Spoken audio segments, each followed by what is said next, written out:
And जय हिंद student, welcome to your own channel sir Tarun Rupani ji. ये एक डेडिकेटेड चैनल है ICSC class 9th and 10th के स्टूडेंट्स के लिए। 9th का बैच हमने नाम रखा है राइजिंग स्टार और 10th के बैच का नाम है सुपर स्टार्स। और जी हां, आप हैं मेरे सुपर स्टार। तो आज जैसा कि प्रॉमिस्ड है, जैसा कि हमने एक शेड्यूल बना रखा है, आज है हिस्ट्री का lesson first war of independence. तो क्या एक ही बार में हम अंग्रेजों से आजाद हो गए? क्या गांधी जी आए और उनकी आंधी में अंग्रेज चले गए? नहीं नहीं, अंग्रेज मोर देन 200 ईयर्स तक हम पे रूल किए और इस बीच हमने कई बार उनसे बड़ा कड़ा संघर्ष किया और उनमें से एक बहुत बड़ा युद्ध जो हमने लड़ा वो था 1857 में। अंग्रेजों ने इसका नाम कभी भी वॉर ऑफ इंडिपेंडेंस नहीं माना। उनका कहना था यह तो बस सिपाहियों की एक बगावत है।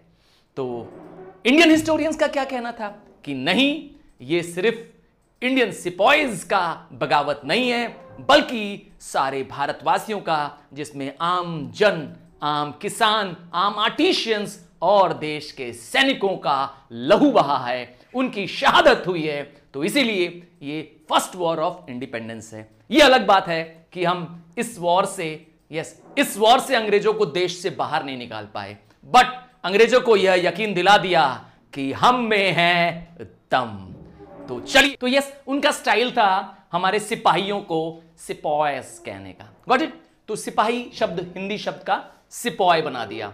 तो सिपॉय म्यूटिनी, सिपाहियों की बगावत अंग्रेजों ने नाम रखा। आइए कुछ कॉजेस जाने जो आपके latest syllabus as per the 2022-23, हां, इस करंट ईयर के सिलेबस के अकॉर्डिंग हमने ये वीडियो पूरा बनाया है। तो पहला होगा political causes.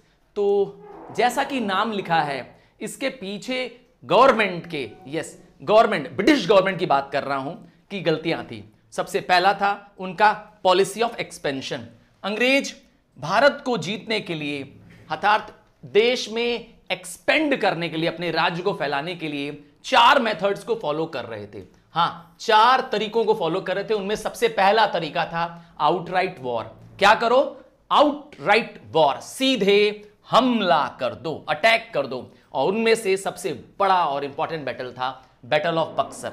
Battle of Buxar 1764 में हुआ, जिसमें उन्होंने बंगाल, बिहार और उड़ीसा पे कब्जा कर लिया। यह अंग्रेजों की पहली सबसे बड़ी जीत थी। इससे पहले छोटे बैटल जीते थे, पर यहां पर उन्होंने 3 राज्यों पे अपना कब्जा जमा लिया। उसके बाद आया एंग्लो मैसूर वॉर, अर्थात ब्रिटिश मैसूर वॉर, और इस पर ब्रिटिश लोगों ने जीत लिया मैसूर के स्टेट को, जो कि अपने आप में एक बहुत बड़ा स्टेट था। सिमिलरली एंग्लो सिख वॉर आया, जब पंजाब अंग्रेजों ने जीत लिया इंडियंस से। तो ऐसे ही धीरे धीरे करके वॉर करके अंग्रेजों ने क्या कर दिया, हमारे अलग अलग स्टेट्स को, जो आपस में ही बिखरे हुए थे, उन सबको अंग्रेजों ने जीतना शुरू कर दिया। और किस तरीके से जीता? तो दूसरा तरीका था, उन्होंने चलाया सब्सिडरी अलायंस। ये क्या होता है? लॉर्ड वेलेस्ली, हां, इनको आप देख पाएंगे स्क्रीन में, लॉर्ड वेलेस्ली, इन्होंने इंट्रोड्यूस किया ये एक पॉलिसी अंग्रेजों की, नाम रखा सब्सिडरी अलायंस। इस पॉलिसी में क्या खास बात थी? इसमें जितने भी इंडियन राजा होंगे उनको एक अलायंस करना पड़ेगा, एक समझौता करना पड़ेगा ब्रिटिश कंपनी के साथ। हां, आपको याद होना चाहिए कि India was ruled by the East India company. इस कंपनी को एक विशेष अधिकार दिया गया था कि वह भारत के साथ मोनोपोली ट्रेड कर सकती है। यह कंपनी देश को रूल कर रही थी, याद रखेगा, 1857 तक। तो क्या बनाया इस सब्सिडी अलायंस में? क्या रूल बनाया गया कि इंडियन रूलर्स को एक्सेप्ट करना पड़ेगा ब्रिटिश को, क्या? अपना सुप्रीम पावर, अर्थात भारतीय राजा को अंग्रेजों के आगे झुक के रहना पड़ेगा।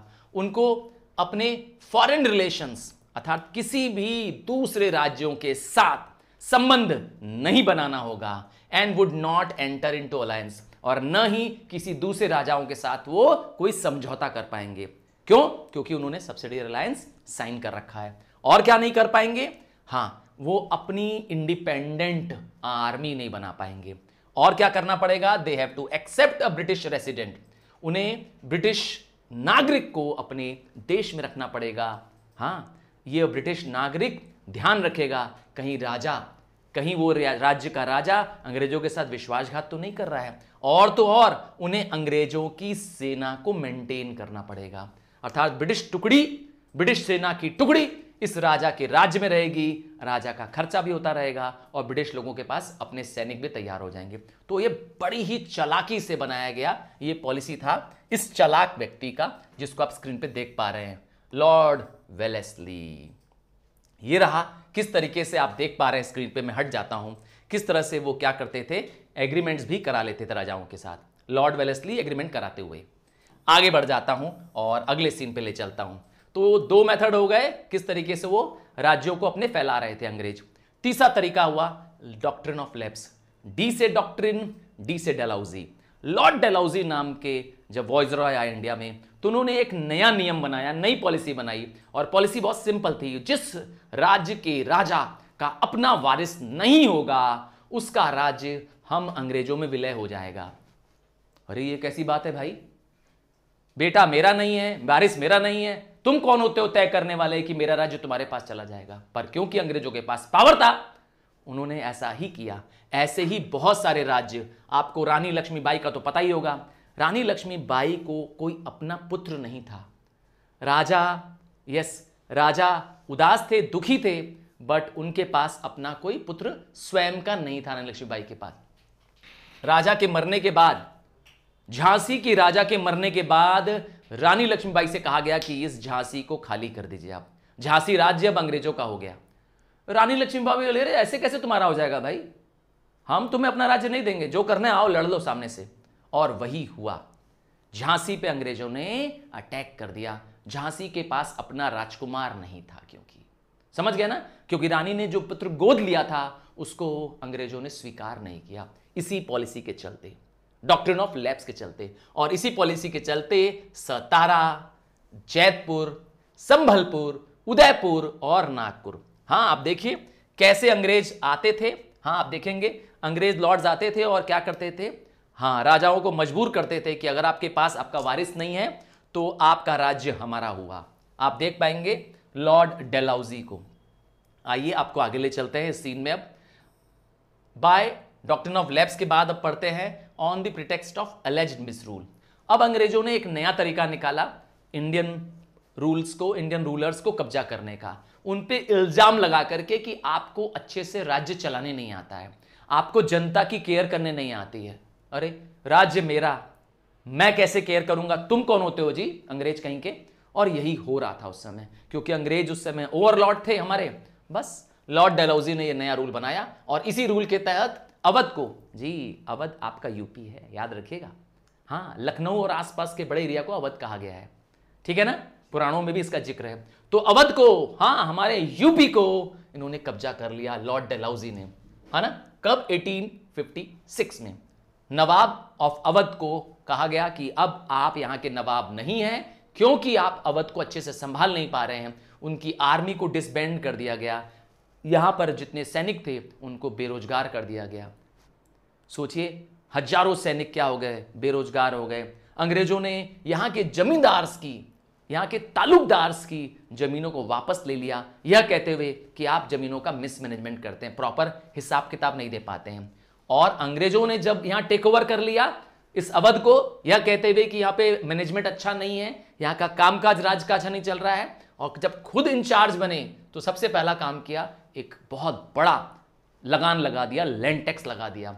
लोगों के इवन फूड पर, घरों पर और इवन मार्केट पे भी उन्होंने टैक्स लगा दिया। तो इस तरीके से अंग्रेजों ने चालाकी से अवध नाम के राज्य को कब्जा कर लिया। आप ये सीन देख पा रहे होंगे, सारे सैनिक बेरोजगार हो गए, बर्बाद हो गए, और ये सैनिक ही अंग्रेजों के बहुत बड़े दुश्मन बन गए। आता है डिसरिस्पेक्ट, पॉलिटिकल कॉजेस चल रहा है। अभी हमने सिर्फ पहला पॉलिटिकल कॉज पढ़ा था, पॉलिसी ऑफ एक्सपेंशन। दूसरा पॉइंट है पॉलिटिकल कॉज में disrespect shown to Bahadur Shah. Bahadur Shah उस समय देश के चहेते राजा थे, हाँ दिल्ली के राजा थे बहादुर शाह जफर।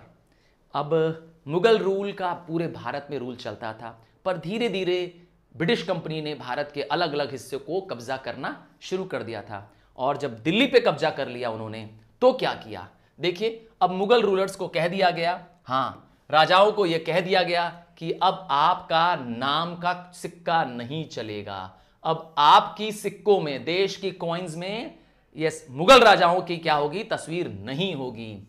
और क्या करेंगे, कैसे बेइज्जती कर रहे हैं देखो मुगल्स की, ये देखना। लोग वैसे उस समय तक मुगल राजाओं को पसंद करने लगे थे क्योंकि देश के ओवरलॉर्ड उस समय मुगल राजा थे, और अंग्रेजों के आने के बाद धीरे धीरे इन मुगल राजाओं का भी सारा राज्य खत्म। लॉर्ड डलहौजी ने 1849 में अनाउंस किया गया कि मुगल के सक्सेसर्स, बहादुर शाह जफर के सक्सेसर्स को अब परमिशन नहीं मिलेगी रेड फोर्ट को अपना घर बनाने की। अब उनका घर रेड फोर्ट नहीं होगा, लाल किला खाली करो। वैसे हमेशा से जो मुगल फैमिलीज है वो लाल किले में ही रहती थी और वहीं से पूरे देश पे गवर्न करती थी, इसीलिए लाल किले का इतना महत्व है, इसीलिए हम लोग 15 अगस्त को लाल किले पे झंडा लहराते हैं। और 1856 में क्या हुआ, 1856 में लॉर्ड कैनिंग जब देश के वॉइसरॉय बनाए, उन्होंने अनाउंसमेंट किया कि जब बहादुर शाह जफर डेथ हो जाएंगे तो उनके आने वाली संतानों को, उनके बच्चों को इंपीरियल टाइटल्स नहीं मिलेगा। इंपीरियल टाइटल्स का मतलब होता है कि अब राजा, बादशाह, राजकुमार ऐसे टाइटल राजकुमारों के नाम के आगे नहीं लगेंगे, उनके नाम अब साधारण नाम हो जाएंगे, ठीक है ना। They will be merely known as princes, बस। आगे बादशाह है ना, या शानो शहीद, शानो शौकत के जानकार, ऐसे कुछ लगता है ना आगे, अजीबो शान शहनशाह, इस टाइप का टाइटल वाइटल अब नहीं मिलने वाला था। तो दिस डिसीजन और ब्रिटिश के इस डिसीजन से मुस्लिम्स को बहुत हर्ट महसूस होगा।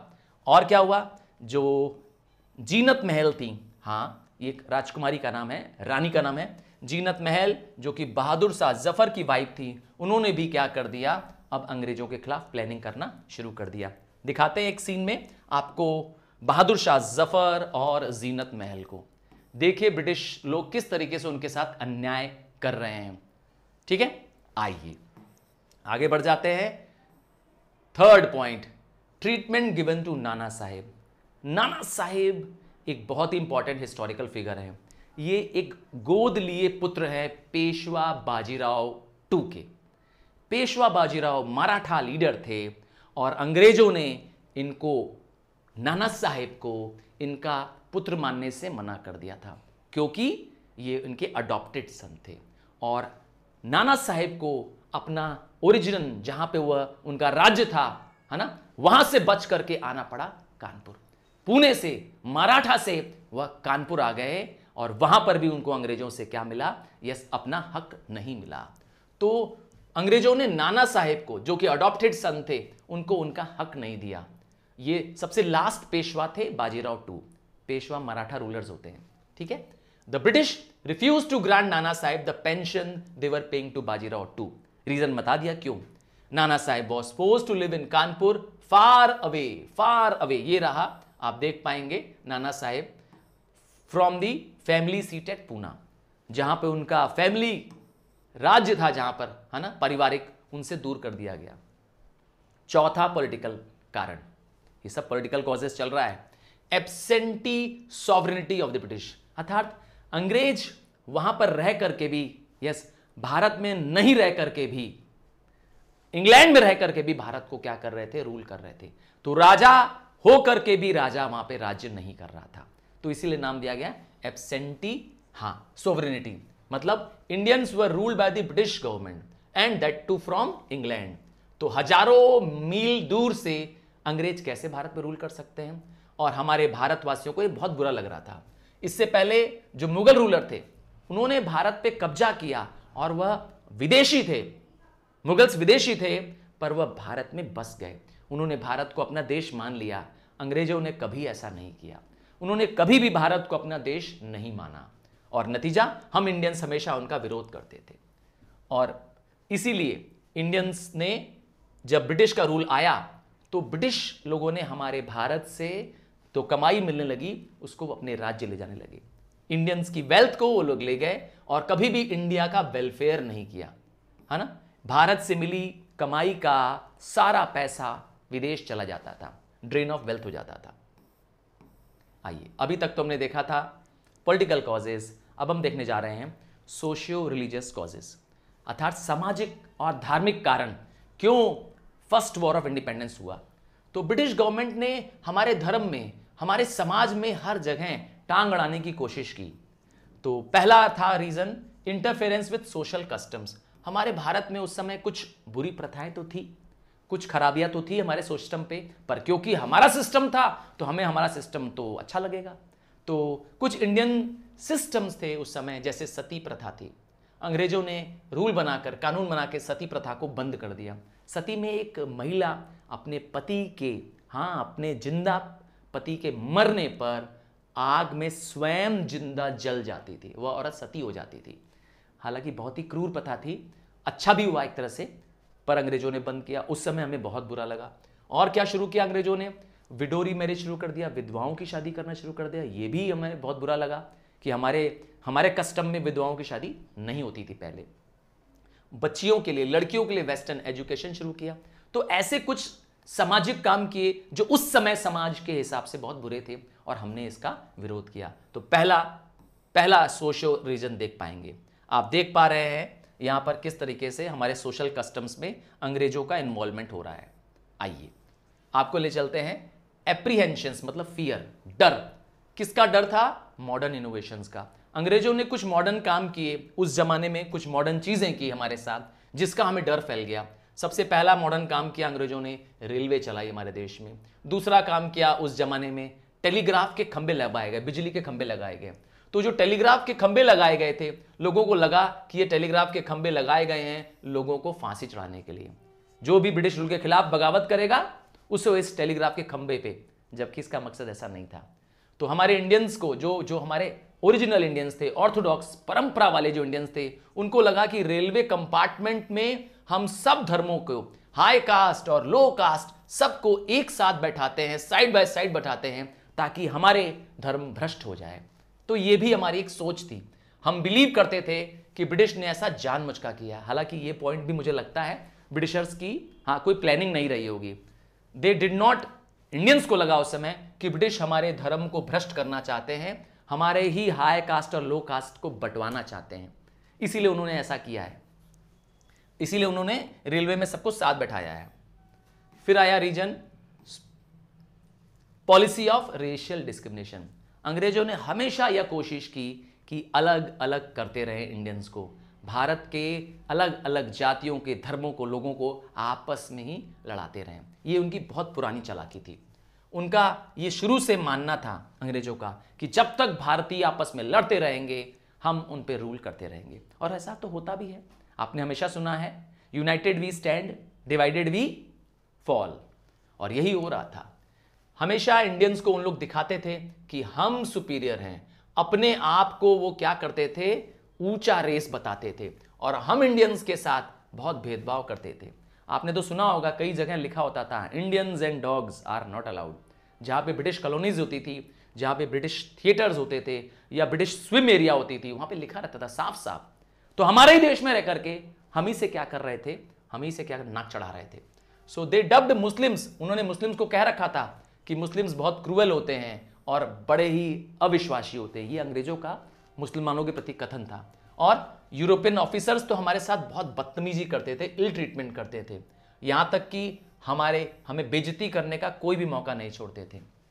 तो इस तरीके से कभी भी हम उनको अपना पा नहीं पाए, अर्थात कभी भी हमने अंग्रेजों को अपनाया नहीं, क्योंकि उनका ये जो भेदभावपूर्ण रवैया था वो उनको हमसे दूर करता जा रहा था, हमसे एलिनेट, हमेशा हमसे कटे कटे रहते थे ब्रिटिशर्स। कभी भी हमारे समाज में, हमारी सोसाइटी में एक्सेप्ट नहीं किए गए।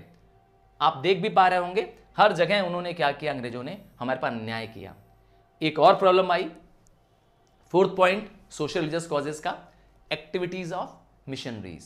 ये मिशनरीज कौन होते थे? मिशनरीज क्रिश्चियन सोसाइटी के वो लोग होते थे जो भगवान जीसस के धर्म का प्रचार करते थे। वह घर घर जाते, लोगों को क्या करते? भगवान जीसस के बारे में बताते, लोगों को बताते कि किस तरीके से आइडल वर्शिप छोड़ दो, है ना, और इस नए धर्म में आओ। तो इससे लोगों को एक और डर प्राप्त हो गया कि ये कहीं ना कहीं क्रिश्चियनिटी को प्रमोट कर रहे हैं। ब्रिटिशर्स हमारे धर्म के मामले में हमारे रिलीजन के मामले में, हमारे कस्टम्स के मामले में हमें इंटरफियर कर रहे हैं, वो हमें आइडल वर्शिप करने से, क्योंकि हिंदू आइडल वर्शिप करते हैं, उसे करने से रोक रहे थे।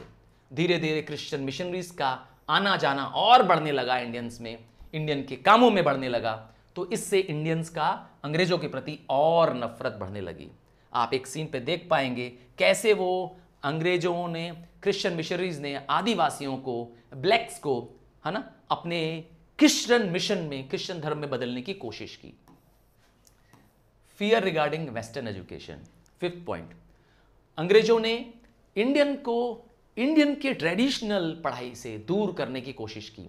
उन्होंने भारतीयों को इंग्लिश पढ़ाने की तैयारी कर दी और इस्लाम या जो हमारी ट्रेडिशनल पढ़ाई होती थी उससे दूर करना शुरू कर दिया, क्योंकि अंग्रेजों को चाहिए थे चीप सर्वेंट्स, सस्ते इंग्लिश बोलने वाले नौकर चाहिए थे। इंग्लैंड से आते हो तो बहुत मुश्किल होता, इसीलिए उन्होंने इंडिया में ही क्या की, अंग्रेजी पढ़ाई, वेस्टर्न एजुकेशन शुरू कर दिया ताकि उनको सस्ते नौकर मिल सके। People started suspecting the aim of the western education. लोगों को इस बात पे शक था कि वो हमें पढ़ाना नहीं चाहते हैं, बल्कि वो हमें अंग्रेज बनाना चाहते हैं और आने वाले समय में हमें क्रिश्चियन बनाना चाहते हैं।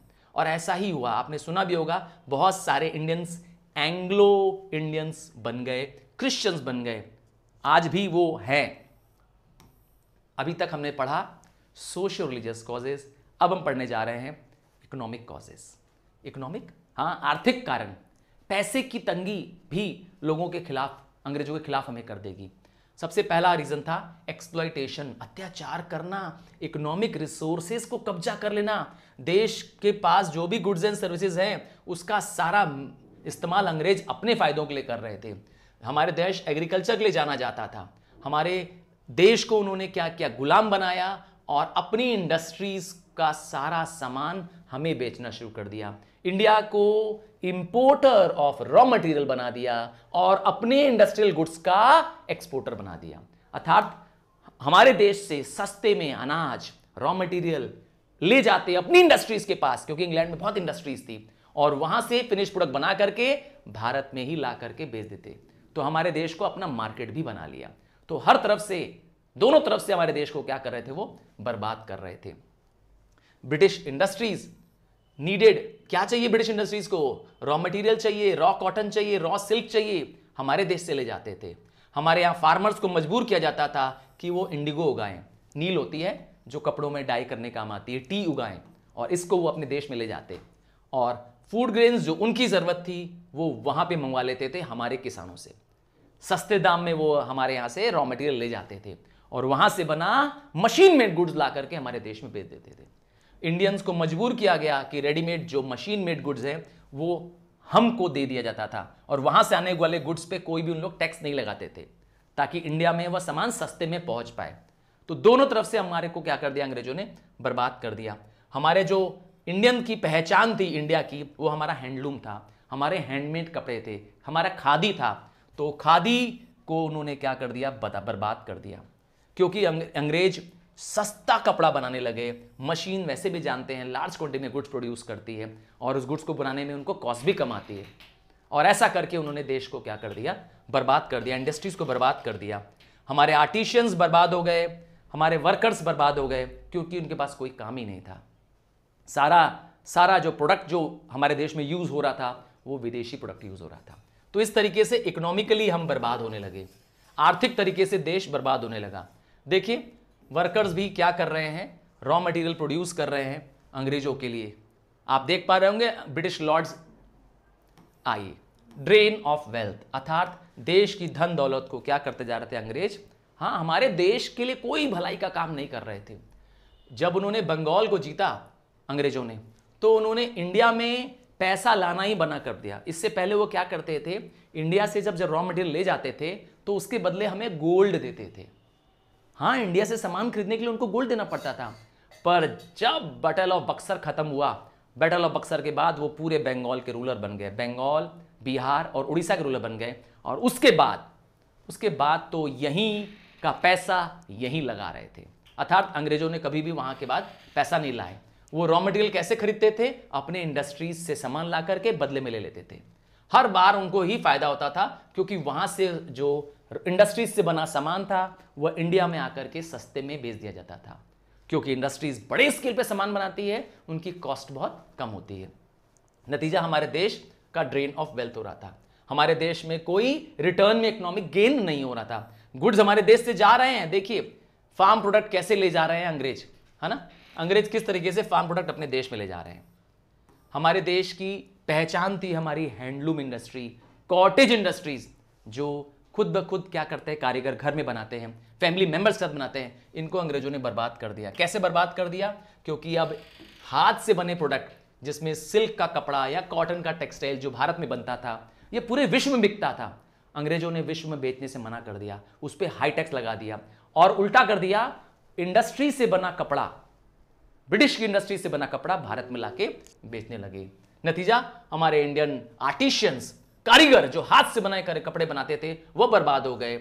और ट्रेडिशनल आर्टिशियंस के बर्बाद होने का दूसरा रीजन था कि जो राजा, जो बड़े बड़े प्रिंसेस होते थे, चीफ होते थे, ये जमींदार होते थे, ये सब खत्म हो गए।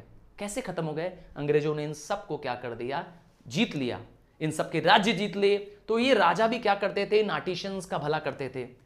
राजा भी आप जानते हैं महंगे महंगे वस्त्र पहनते थे, बड़े बड़े, है ना, कीमती कीमती, तो इनके खुद के राज्य कारीगर होते थे, खुद के अपने आर्टिशियंस होते थे। अब ना राजा रहे तो ना ये आर्टिशियंस जीता रहे, इनको मिलने वाला धन दौलत, इनको मिलने वाली मदद जो राजाओं से मिल रही थी, वह सब खत्म हो गई। और अब अंग्रेजों की ही इंडस्ट्री का सामान, अंग्रेजों के इंडस्ट्री से बने चीप क्लोथ्स इंडिया में आने लगे। आप देख पा रहे हैं किस तरीके से कारीगर, है ना, हैंडमेड गुड्स बना रहे हैं। और क्या होने लगा, हमारी पीजेंट्री अर्थात आम फार्मिंग कम्युनिटी बर्बाद हो गई। पीजेंट्स मतलब फार्मर्स होते हैं, फार्मर्स को खूब हैवी टैक्स लगा दिया गया, है ना। टैक्स कैसे लगाया? अंग्रेजों ने एक परमानेंट सेटलमेंट सिस्टम शुरू कर दिया, लगान सिस्टम शुरू किया गया। हमारे देश में जो लैंड रेवेन्यू था वो बहुत हाई था, पीजेंट्स वर फोर्स्ड, है ना, और नतीजा वो हमेशा कर्ज में डूबे रहते थे। पीजेंट्स की जमीनें बेच दी जाती थी डरा धमका करके जमींदारों द्वारा। ये जमींदार कोई और नहीं, अंग्रेजों के ही लोग होते थे, जो कि एक रिच और पावरफुल लैंडलॉर्ड होता था। यह हाई लैंड रेवेन्यू कलेक्ट करके अंग्रेजों को दे देता था और अपना एक बड़ा हिस्सा अपने पास रख लेता था। अंग्रेजों का भी फायदा हो गया क्योंकि उन्हें एक फिक्स्ड लैंड रेवेन्यू मिल रहा है, लगान मिल रहा है, और इन जमींदारों का भी फायदा हो रहा है। बीच में पिस कौन रहे हैं, बर्बाद कौन हो रहे हैं? ये बेचारे गरीब किसान। आप एक सीन पे ये देख भी पा रहे होंगे, सारा फायदा, यस, चारों तरफ आप देख पा रहे होंगे, किसान झुके हुए, दबे हुए, कुचले हुए, और अंग्रेज और लैंडलॉर्ड्स मजे कर रहे हैं जिंदगी से। देश में एक बहुत बड़ी समस्या आई बेरोजगारी की, क्योंकि जो भी राजा थे पहले, उनके राज्य में बहुत सारे मंत्री काम करते थे, सिपाही सैनिक काम करते थे, आर्टिशियंस काम करते थे। अब वो सारे राजा सब बर्बाद हो गए, उन सारे राज्यों को अंग्रेजों ने जीत लिया। तो अब वो सारे आर्टिशियंस, वो सारे सोल्जियर्स, वो सारे कोर्ट मेंबर्स, वो दरबारी कहाँ जाएंगे? सब बर्बाद।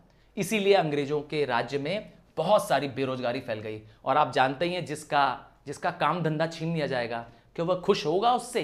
अंग्रेजों से वो खुश होंगे? नहीं, ये लोग अंग्रेजों के बिटर एनिमीज बन गए, जो लोग अनएम्प्लॉयड हुए। देखिए आप सीन में एक बहुत बड़ा सीन देख पा रहे हैं, चारों तरफ बेरोजगार लोग घूम रहे हैं।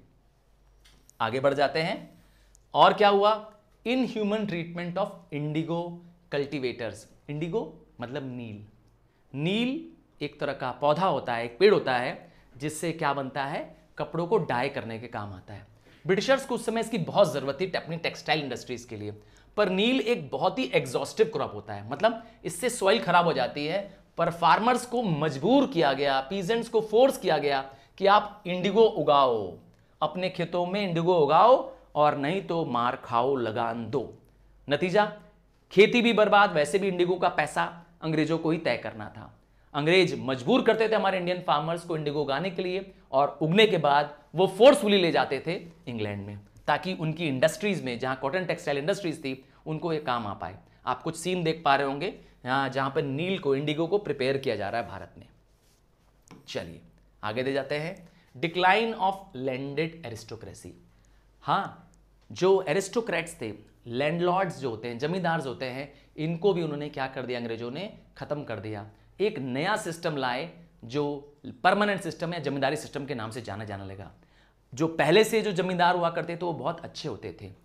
वो जमींदार जो राजाओं ने बनाए थे, वो लोगों का देखभाल भी करते थे, पीजेंट्स की जरूरत पे मदद भी करते थे। बट अंग्रेजों ने जब देश पे कब्जा कर लिया तो उन्होंने क्या किया, एक नया कानून बनाया, नाम रखा इनाम commission 1852।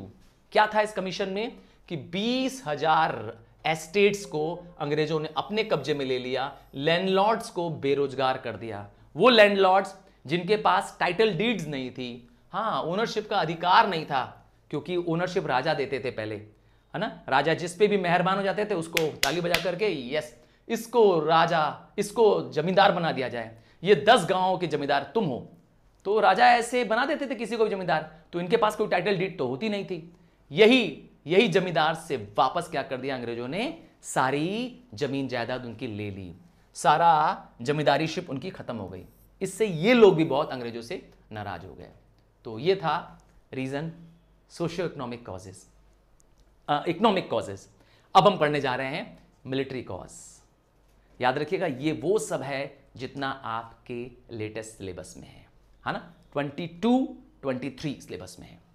Ill treatment to Indian soldiers, हमारे सैनिक जिन्होंने अंग्रेजों को इतनी जीत दिलाई, जिन्होंने, याद रखिएगा अंग्रेज सैनिक बहुत कम थे हमारी सेना में, उसके बावजूद भी इंडियन सैनिकों का सम्मान नहीं होता था।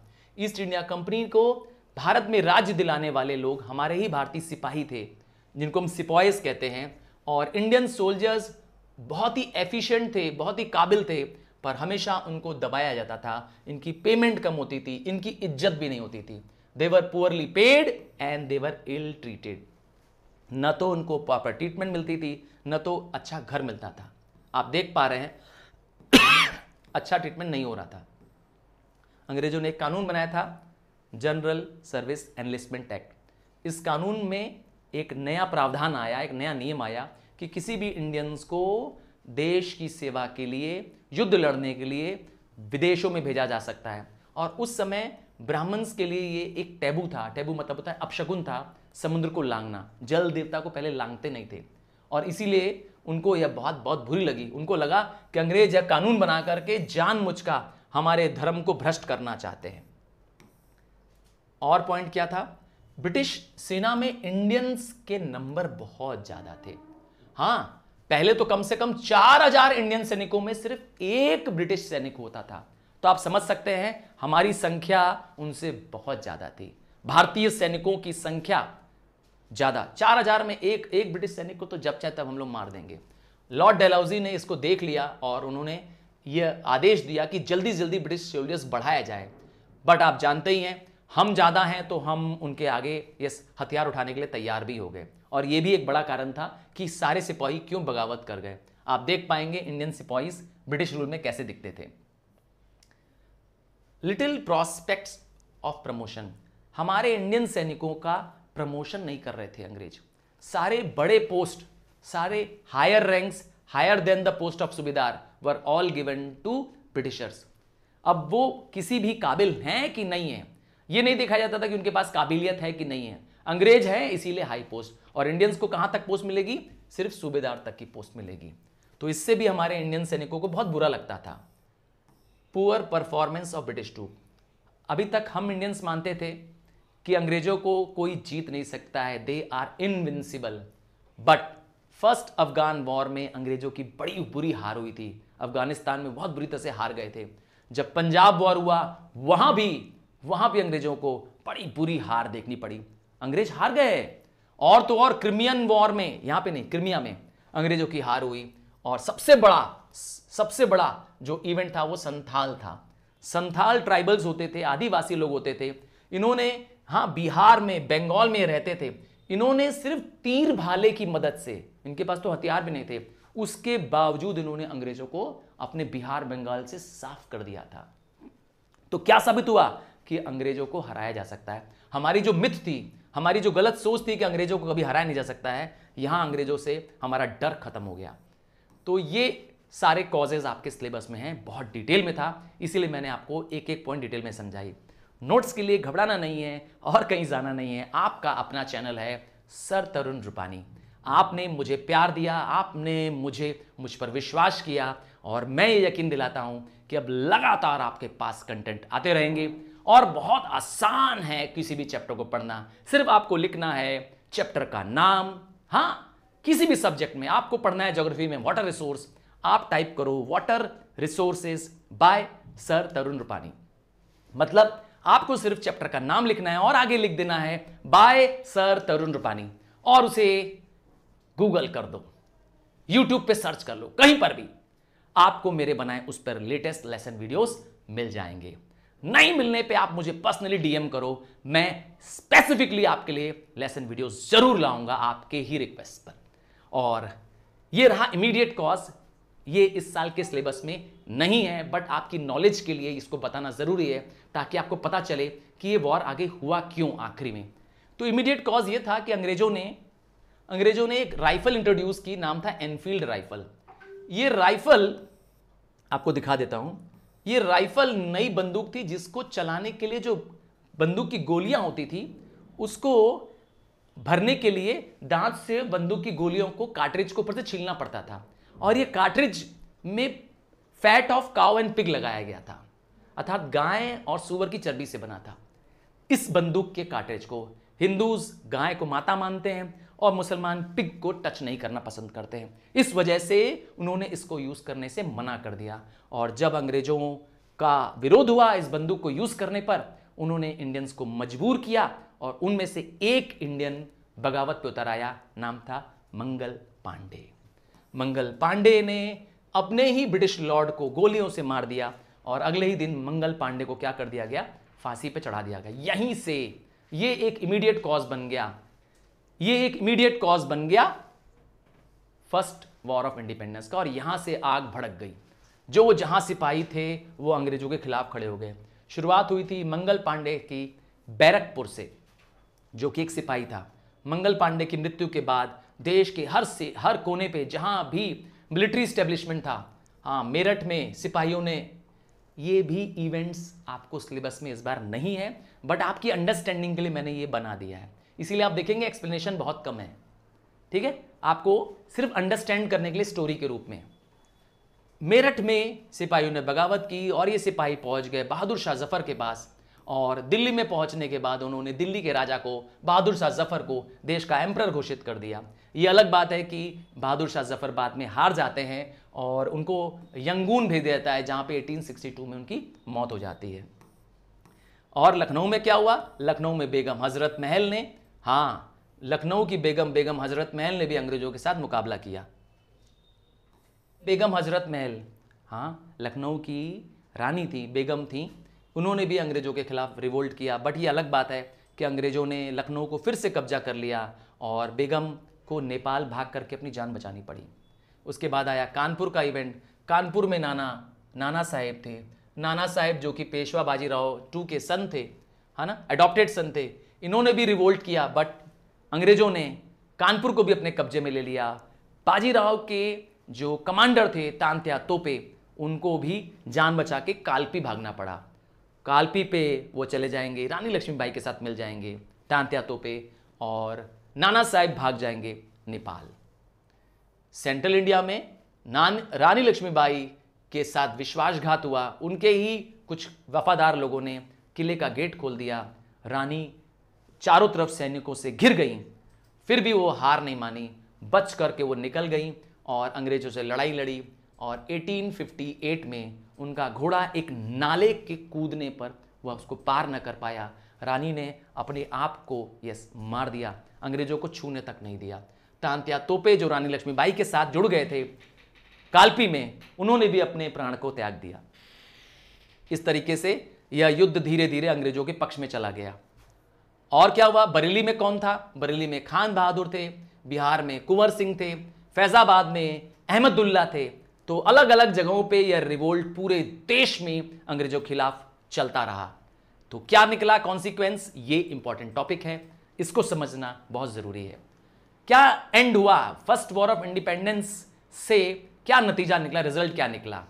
तो पहला नतीजा निकला कि अब जो ईस्ट इंडिया कंपनी हमारे देश को रूल कर रही थी, उससे यह रूल छीन लिया गया और रूल दे दिया गया ब्रिटिश पार्लियामेंट को। इसका मतलब अब देश को कौन चलाएगा, ब्रिटेन की पार्लियामेंट चलाएगी। कब हुआ ऐसा, गवर्नमेंट ऑफ इंडिया एक्ट 1858 में। और क्या चेंजेस आए, the power was transferred to the British crown from the East India company, बता दिया मैंने। सेक्रेटरी ऑफ स्टेट को, जिसको कि हम कैबिनेट मिनिस्टर बोलते हैं, हाँ, एक ब्रिटिश कैबिनेट मिनिस्टर है, उसको देश की कमांड दे दी गई और उनके अंडर में 15 मेंबर इंडियन काउंसिल बनाया गया।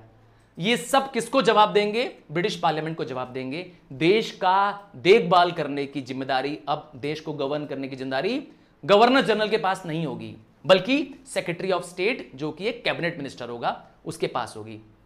देश का पहला वॉइसरॉय बनाया गया लॉर्ड कैनिंग को। याद रखिएगा, लास्ट गवर्नर जनरल भी लॉर्ड कैनिंग ही रहेंगे, ठीक है ना। इससे पहले गवर्नर जनरल चलता था, जो देश को रूल करता था। ईस्ट इंडिया कंपनी में governor general last Lord Canning ही थे, और यही देश के पहले वॉइसरॉय भी बनाए जाएंगे। और क्या हुआ, देश में जितने भी सिविल सर्विसेज थे, जो एडमिनिस्ट्रेटिव पोस्ट होती है ना, जिसे हम सिविल सर्वेंट्स कहते हैं, उसका एग्जाम अब ओपन कंपटीशन से होगा, जिसमें कोई भी एग्जाम दे सकता है। यह एक नया नियम था।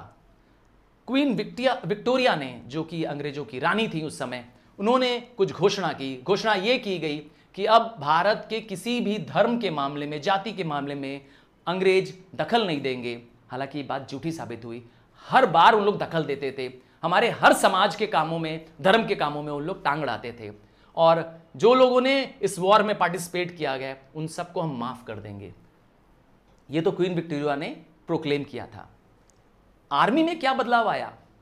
आर्मी में यूरोपियन के नंबर्स को इंक्रीज करना शुरू कर दिया गया। अब विदेशी सैनिक हमारे सेना में बढ़ा दिए गए, और अब भी सारी बड़ी पोस्ट अंग्रेजों के हाथ में रहेगी, इंडियंस के हाथ में नहीं रहेगी। और जितने भी मॉडर्न वेपन्स और आर्म्स रहेंगे, वो भी अंग्रेजों के हाथ में रहेंगे।